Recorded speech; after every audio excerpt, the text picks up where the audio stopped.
قرات کے چند احکام کا بیان، یعنی قرآن پڑھنے کے مسائل کے متعلق۔ اگر فجر اور مغرب اور عشاء کی نماز اکیلے پڑھے تو جہر کرنا یعنی آواز سے پڑھنا واجب ہے یا نہیں؟ جب آپ اکیلے پڑھ رہے ہیں نماز فجر اور مغرب عشاء تو کیسے پڑھنا چاہیے؟ واجب تو نہیں مگر آواز سے پڑھنا افضل ہے۔ اگر یہ نمازیں قضا پڑھے تو کیا حکم ہے؟ قضا میں امام کو جہر سے ہی پڑھنا چاہیے اور منفرد کو اختیار ہے، چاہے آواز سے پڑھے چاہے آہستہ سے۔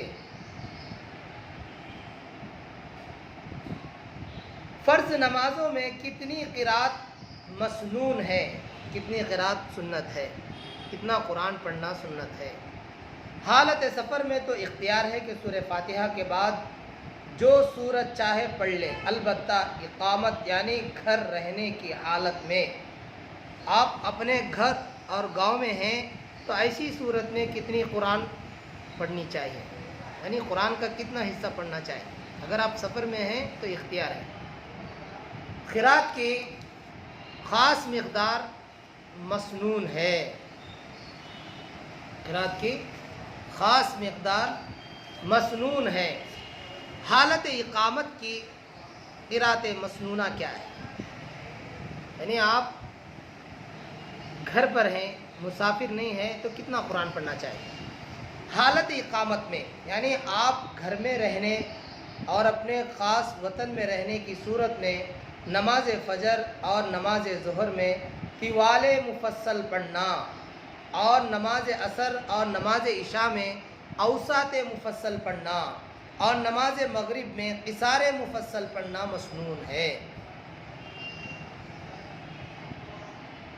طوال مفصل اور اوساط مفصل اور قصار مفصل کسے کہتے ہیں؟ قرآن مجید کی